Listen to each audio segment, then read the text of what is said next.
C'est à vous, ma sœur, que j'écris pour la dernière fois. Je viens d'être condamnée non pas à une mort honteuse.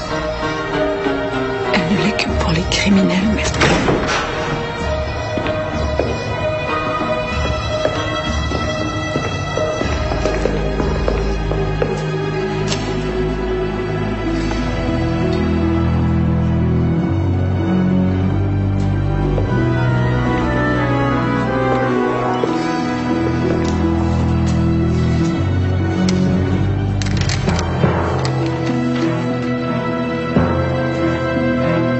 Le tribunal, après déclaration unanime du jury faisant droit, déclare la citoyenne Capet coupable de complot, d'intelligence avec les ennemis de la France et de conspiration tendant à troubler l'État par une guerre civile. En conséquence, conformément aux articles du Code pénal se rapportant aux délits avérés, l'accusé est condamné à la peine de mort.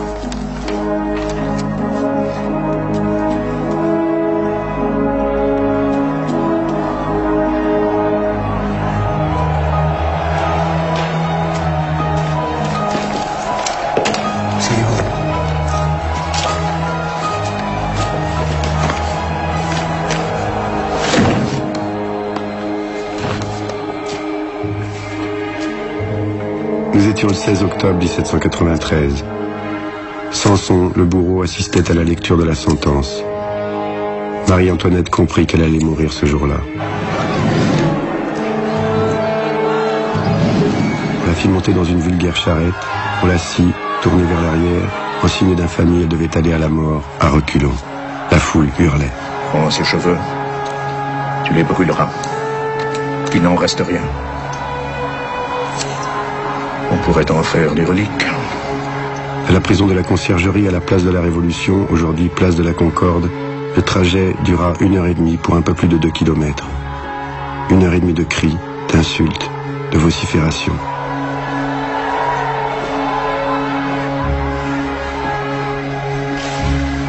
Elle avait 37 ans.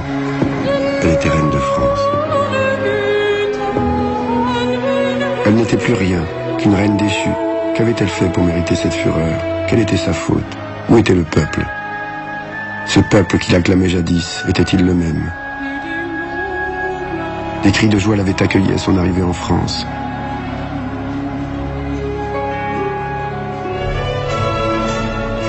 Elle était une petite princesse autrichienne qui ne connaissait rien de la vie. Elle venait épouser le dauphin Louis-Auguste, que bien évidemment, elle n'avait jamais rencontré. Elle n'était qu'un pion dans le jeu politique. L'Autriche et la France avaient décidé de se réconcilier. Elle était le gage de cette paix nouvelle. Un très joli gage. De Strasbourg à Paris, une immense ferveur populaire l'avait accompagnée. Enfin, c'en était fini de la guerre avec l'Autriche. Marie-Antoinette était un cadeau du ciel. Quel bon peuple que les Français. Je suis reçue ici comme si j'étais une enfant chérie qui revient chez elle. Seulement on me fait trop de compliments. Cela m'effraie parce que je ne sais comment je pourrais les mériter. J'avais déjà bien du penchant pour les Français et sans tous ces compliments qui montrent qu'ils attendent trop de moi, je sens que je serai à mon aise avec eux. Marie-Antoinette arrivait à Versailles. Plus de 3000 princes, ministres, courtisans et serviteurs y séjournaient en permanence, allant et venant, parmi les quelques 700 pièces du château. C'était à vous donner le tournis. Pour l'heure, la future reine de France était l'objet de toutes les curiosités, bienveillantes ou malveillantes. Qui était cette Madame du Barry? D'où venait cette favorite de Louis XV qui se comportait en reine? Seul le bon plaisir du roi comptait. Marie-Antoinette entrait dans un monde fermé avec ses codes, ses usages, son étiquette. Dans ce pays-ci, Louis XV, le grand-père du dauphin, vivait en monarque absolu. Et on célébrait son culte comme une religion. Ce mariage entre le dauphin et Marie-Antoinette avait été concocté par sa mère, Marie-Thérèse, impératrice d'Autriche, et Choiseul, ministre du roi de France.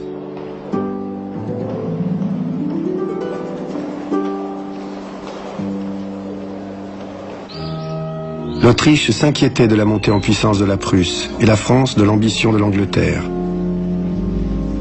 Devant ce double péril, la France et l'Autriche devaient sceller une alliance. Mais cette alliance ne faisait pas l'unanimité. Avant même de mettre le pied à la cour, Marie-Antoinette avait déjà contre elle tous ceux qui voulaient reprendre la guerre.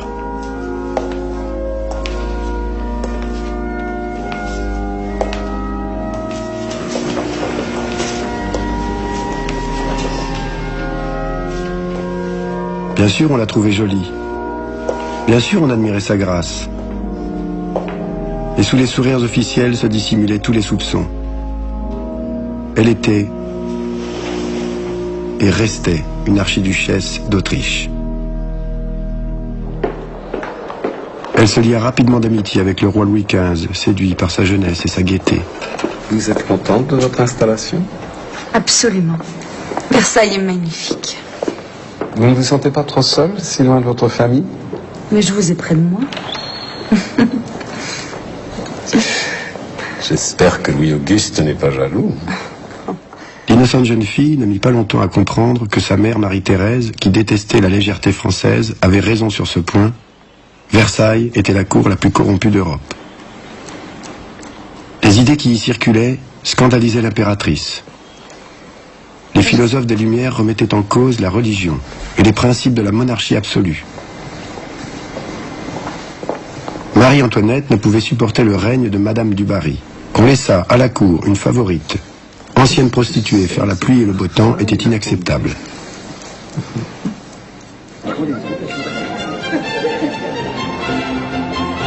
Marie-Antoinette décida de faire front et de ne jamais lui adresser la parole. On a beau être dauphine de France, mais on n'est pas moi, quoi qu'on fasse, une étrangère. Je ne sais si je me trompe, mais autour de moi, on a l'air de s'en souvenir. Il n'est pas aisé de contenter tout le monde. Le roi tenta de l'amadouer en lui rendant Versailles le plus agréable possible. À ses côtés, Marie-Antoinette fit la connaissance de ses deux beaux-frères. Madame, laissez-moi vous présenter vos frères, le comte d'Artois Futur Charles X. et le comte de Provence. Futur Louis XVIII. Madame la Dauphine, soyez la bienvenue à Versailles. Madame. Elle rencontra aussi ses tantes, les filles du roi Louis XV, qui ne s'étaient jamais mariées. Madame Adélaïde, Madame, Madame Sophie madame, et Madame Victoire. madame.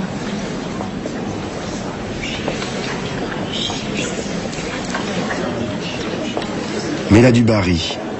La cour se passionnait, prenait des paris. La dauphine allait-elle enfin lui adresser la parole?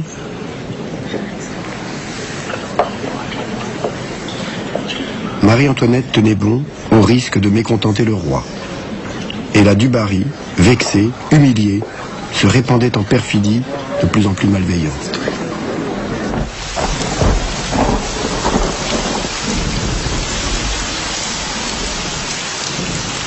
Sûre de son bon droit, mais seule au milieu de cette cour, Marie-Antoinette n'avait que sa mère.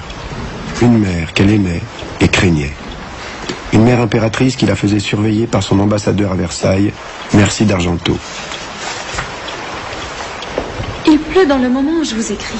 C'est sûrement la du Barry qui l'aura permis. On m'a fait souper avec elle et elle a pris un ton à demi respectueux et embarrassé, auquel je n'ai prêté aucune attention.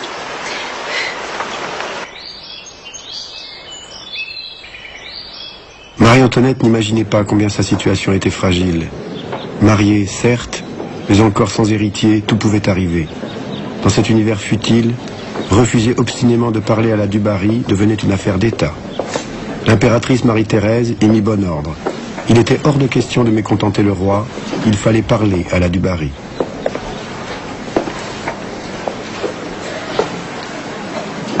À chaque rencontre, la tension se faisait plus aiguë.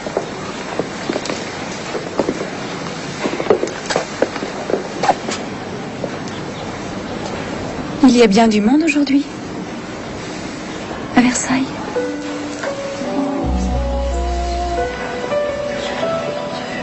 La dauphine avait cédé, mais ses sentiments n'avaient pas changé pour autant.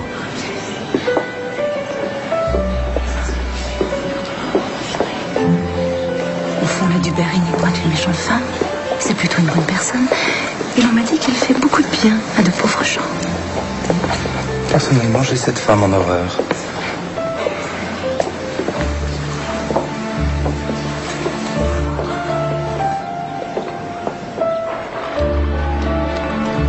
On poussa un ouf de soulagement à Vienne et à Versailles.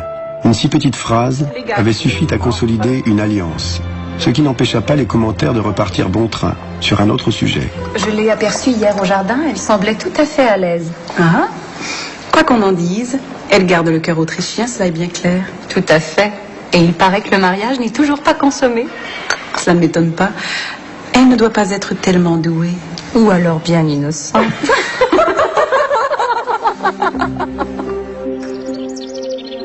Et oui, la dauphine n'avait toujours pas donné d'héritier au trône de France. Marie-Thérèse ne comprenait pas et s'alarmait.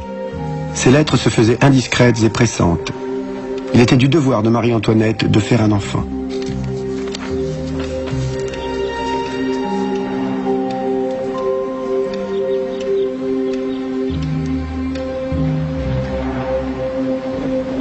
Que se passait-il dans l'intimité de la dauphine et de son mari?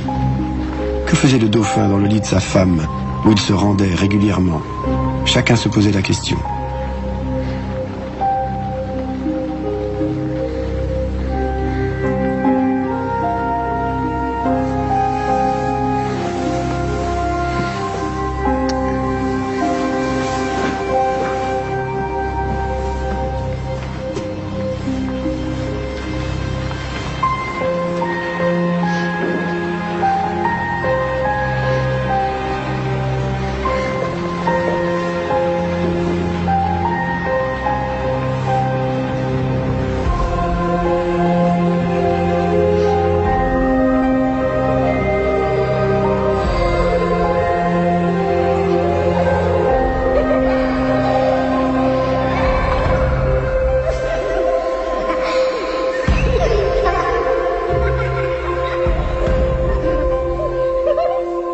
Pensez peut-être que l'on sait assez les vérités saintes et que les fidèles n'ont pas besoin qu'on les instruise. C'est donc en vain, chrétiens, que Dieu se plaint hautement par la bouche de son prophète Isaïe, que non seulement les infidèles et les étrangers, mais son peuple, oui, son peuple même, est mené captif pour n'avoir pas la science. Le temple de Dieu, mes sœurs, a deux places. Notre vie est ici fort monotone.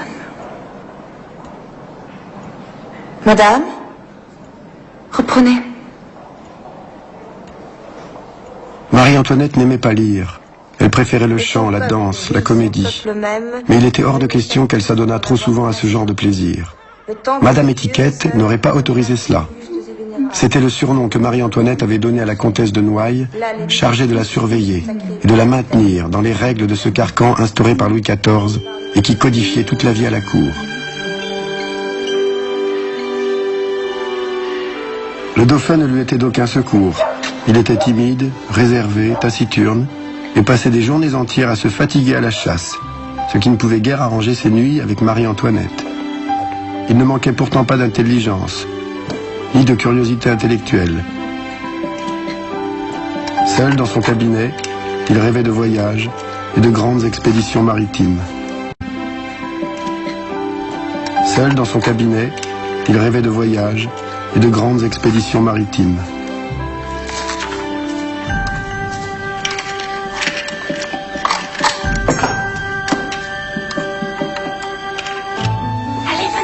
Côté amant, il ne progressait guère.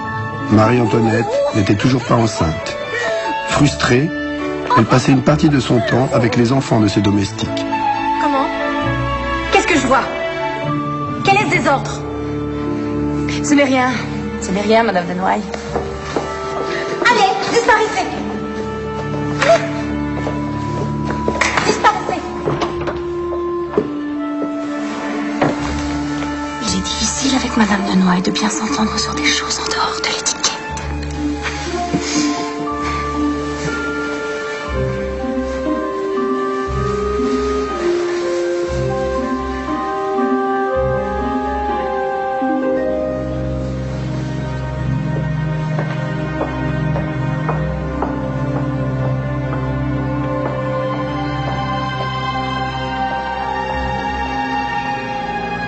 Louis XV vieillissait et se fatiguait.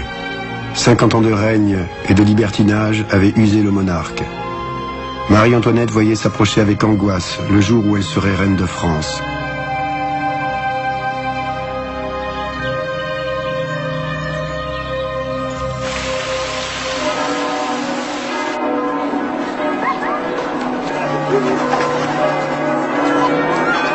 Le 8 juin 1773, les dauphins et la dauphine firent leur entrée solennelle dans Paris. Le peuple en liesse acclama ce jeune couple porteur de toutes les promesses.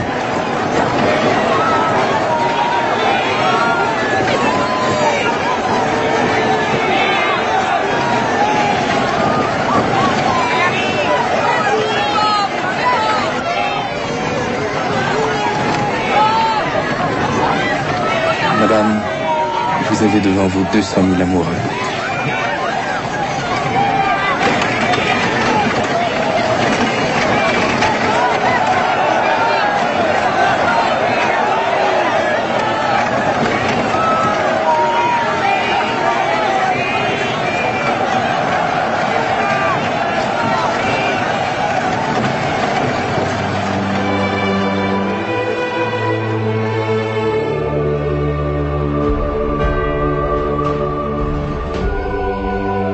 Le roi Louis XV, atteint par la petite vérole, vit venir sa fin. Il agonisait, dans le faste de Versailles, couvert de pustules, dégageant une odeur pestilentielle.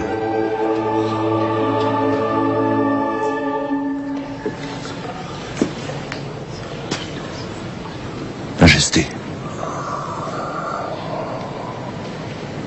il faut vous recommander à Dieu.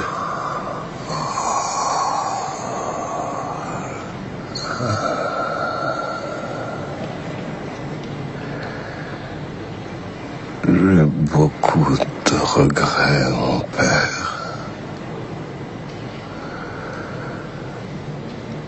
Celui de n'avoir peut-être pas fait assez pour le peuple, pour la France.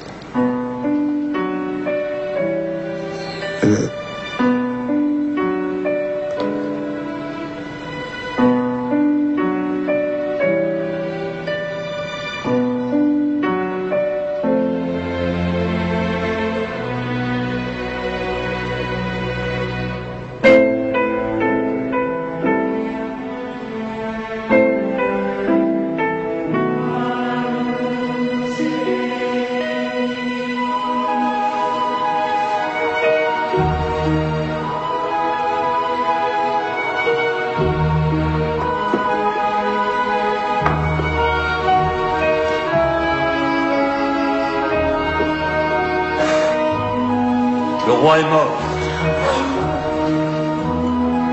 Vive le roi!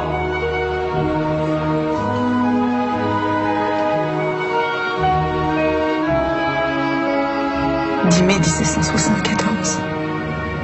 Madame, ma très chère mère, que Dieu veille sur nous.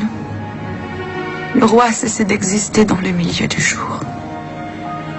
Hier, il a demandé l'extrême onction qu'il a reçue dans des sentiments de piété admirables. Mon Dieu, guidez-nous. Nous sommes trop jeunes pour régner.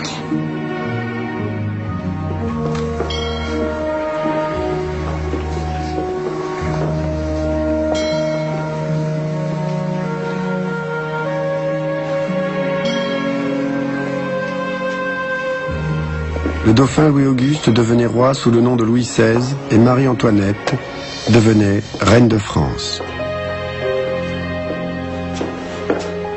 Ils héritaient d'un royaume en crise. Les trois ordres qui le constituaient, seul le tiers-état, c'est-à-dire les bourgeois et le peuple, payaient des impôts. La noblesse et le clergé en étaient exemptés, alors qu'ils détenaient la terre et les hautes charges lucratives.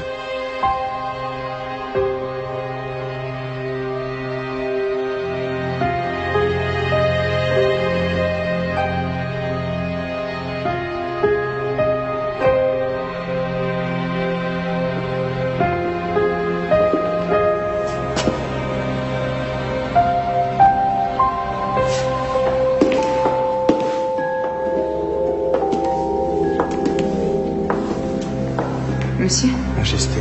Monsieur. Majesté. Privée de son royal protecteur, Madame du Barry quitta Versailles sans tarder.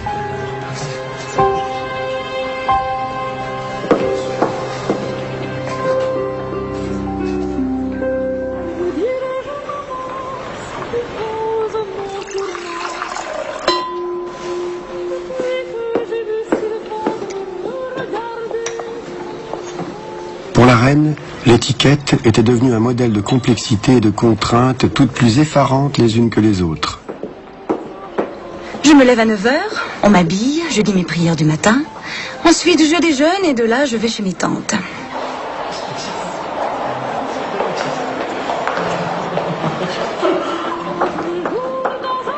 À midi, ils arrivent tous.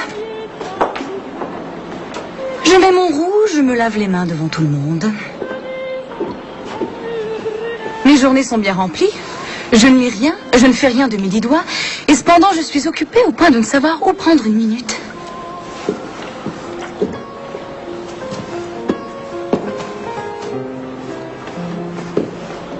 Ensuite, les hommes sortent. Les dames restent. Et je m'habille devant elles. Tous les gestes de sa vie quotidienne étaient minutieusement réglés selon un ordre strict où la notion de préséance, de rang, l'emportait sur toute autre considération. Passer sa chemise à la reine était un privilège dû à la plus proche parente du roi. La comtesse de Provence, l'aînée des belles-sœurs du roi, qui arrive en retard, arrache la chemise des mains de la duchesse d'Orléans, soudain devenue indigne, puisque de rang inférieur. Pendant ce temps, la reine grelottait.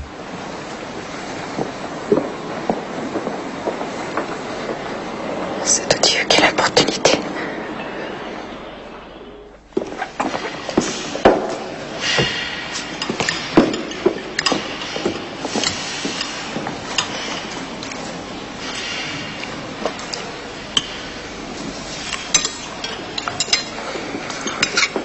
Les repas se prenaient souvent en public, selon un très vieux protocole.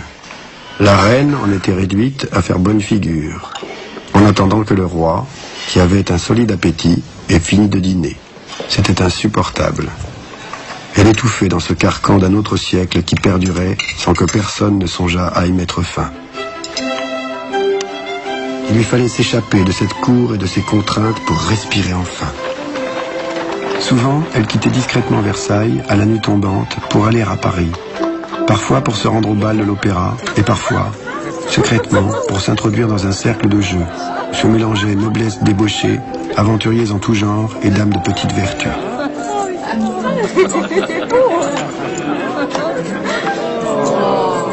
On affectait de ne pas la reconnaître.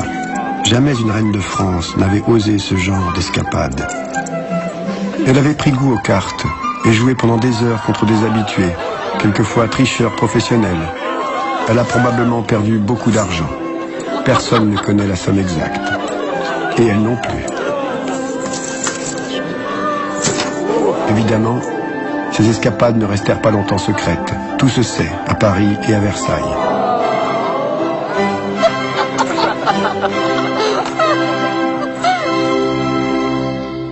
Le roi lui offrit le petit Trianon construit dans le parc de Versailles sous le règne précédent pour la Pompadour. Marie-Antoinette, qui rêvait d'un lieu bien à elle, était folle de joie.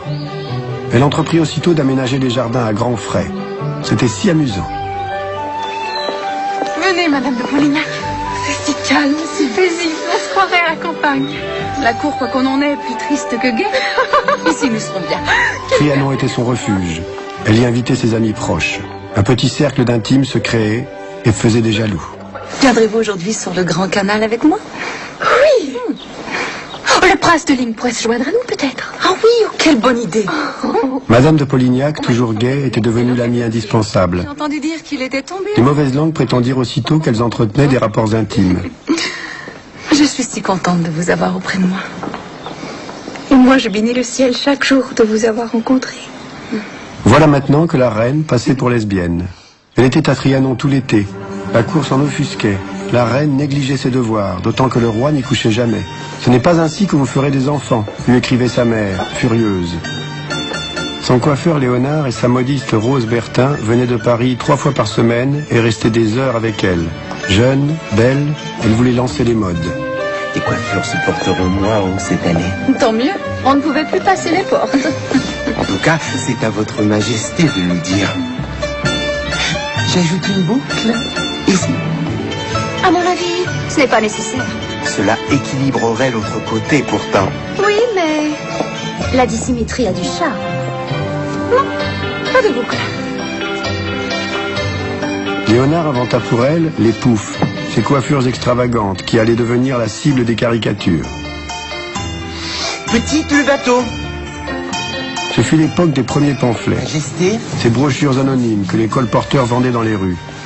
Ils émanaient à coup sûr de Versailles. Si Marie-Antoinette se douta de la provenance, elle n'y attacha aucune importance. Elle était tout à ses caprices.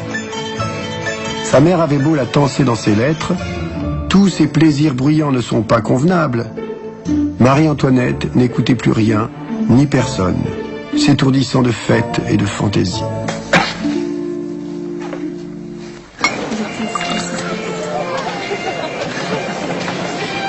On recevait souvent à Trianon des invités triés sur le volet. Le roi venait quelquefois. On se déguisait, on jouait des rôles. Ce soir-là, Marie-Antoinette était limonadière. Dieu que c'était divertissant. Majesté, de la part de votre humble servante. Grand merci, madame. Tout le plaisir est pour moi.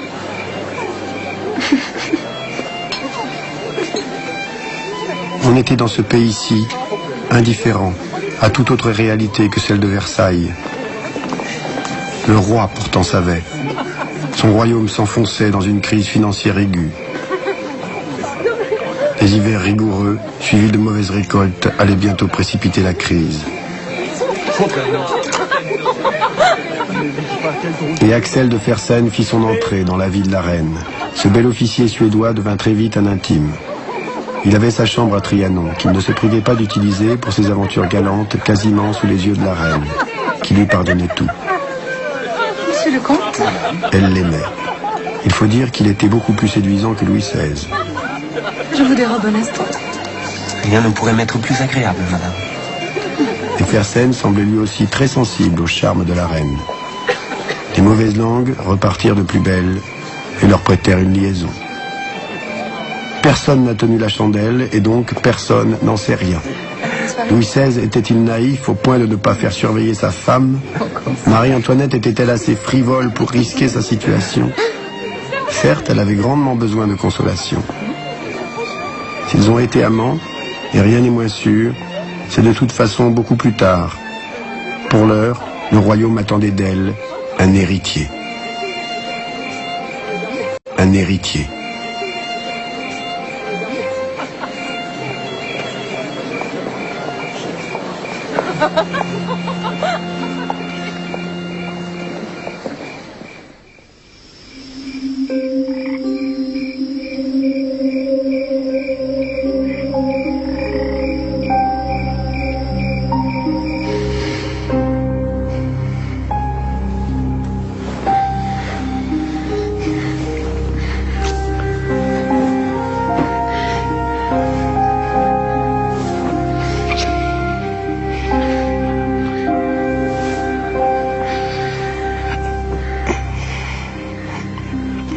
Au château, le couple se retrouvait de nouveau dans le même lit et ne faisait aucun progrès.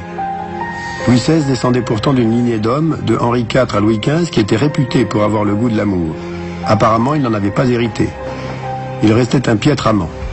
On l'obligea à consulter un médecin qui parla d'une petite opération sans se décider à la préconiser pour de bon. Le bruit se répandit, on en fit même des chansons. Les âmes pieuses, elles, priaient.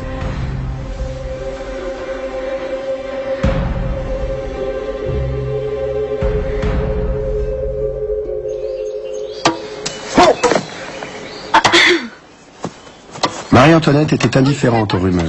Elle continuait de voir Fersen. On n'allait tout de même pas l'empêcher de plaire. Vous vouliez me tuer? Oh que non. J'en mourrais de chagrin. Le roi était incapable de faire le moindre reproche à sa femme. Peut-être trouvait-il normal qu'elle préférât d'autres compagnies à la sienne. Car ce roi-là n'aimait guère le monde. La cour et son agitation constante le fatiguaient. On le voyait parfois se promener sur les toits du château. C'était le seul endroit, disait-il, où il pouvait être seul un moment. Voilà! Viens là!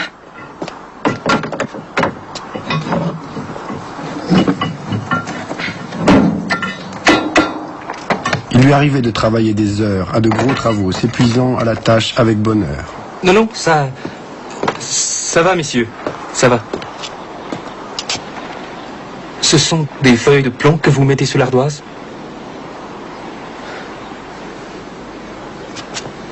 Il faut au moins 2 crochets pour les fixer sur le lito. Oui, en effet. Votre Majesté. Je peux? Oui.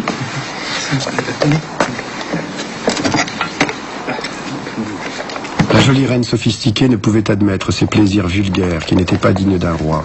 Ah, bonjour. Madame. Monsieur, vous avez l'air d'un paysan qui vient de quitter sa charrue. Oui, j'arrive des toits.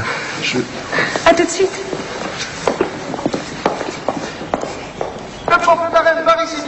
Le royaume de France allait mal. La reine était la cible idéale. Les pamphlets se multipliaient, l'accusant, entre autres, d'être stérile. Marie-Antoinette avait été une dauphine aimée, à l'avenir plein de promesses, que malheureusement, la reine n'allait pas tenir.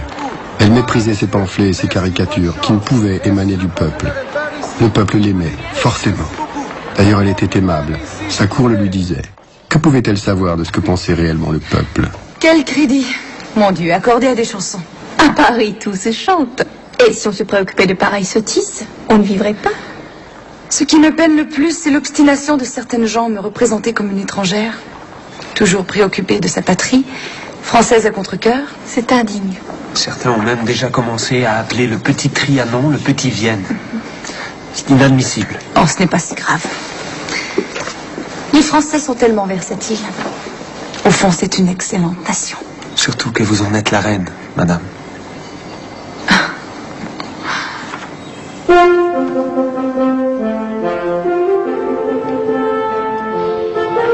Marie-Thérèse en avait assez d'échanger des lettres avec sa fille, prodiguant conseils et remontrances, sans jamais voir aucun changement dans son état. Elle dépêcha à Paris Joseph, le frère de Marie-Antoinette, roi de Hongrie et empereur d'Autriche. Marie-Antoinette n'était pas rassurée. Elle savait bien que son frère, qui pourtant l'aimait, venait lui faire des reproches. Et elle n'avait guère envie d'affronter ses remontrances. Dites-moi, ma très chère sœur, fait-elle tout le nécessaire pour satisfaire aux exigences de votre union? Il me semble que oui, mais il ne s'agit pas de cela. Et Joseph était là pour percer le secret de la couche royale. Louis expliqua ses problèmes et ce qu'en disaient les médecins. Joseph, de son côté, donna des conseils précis, tout en pestant intérieurement contre la bêtise de ses médecins et la maladresse naïve de son beau-frère. Le roi était probablement affligé d'un phimosis, une étroitesse du prépuce qui le faisait souffrir dès qu'il voulait bouger et aller au bout de son plaisir. Cet inconvénient pouvait se résoudre seul, avec le temps, ou d'un coup de bistouri. On ne sait quelle solution choisit Louis XVI.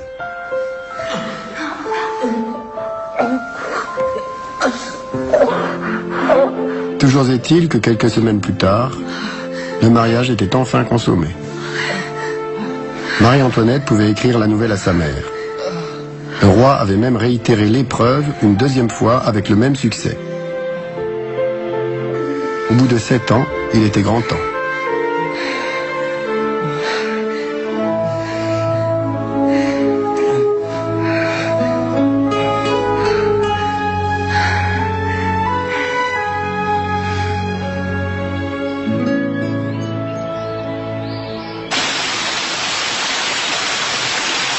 Enfin, on pouvait espérer un héritier, et du coup un peu de sagesse dans l'esprit de Marie-Antoinette. Mais le résultat se faisait attendre. Mon cher frère, j'espérais bien vous apprendre cette fois ma grossesse. Mes espérances ont encore reculé. Mais j'ai grande confiance que ce n'est pas pour longtemps. Le roi, vivant tout à fait avec moi. Le couple vivait enfin dans une harmonie presque amoureuse.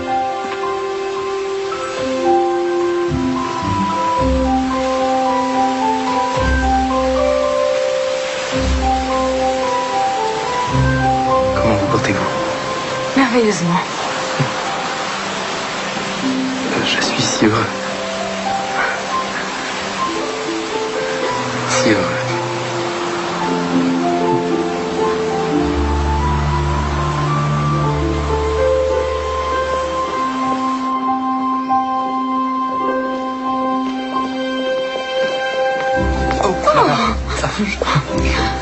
Excusez-moi, j'allais me nettoyer les mains. Très bien.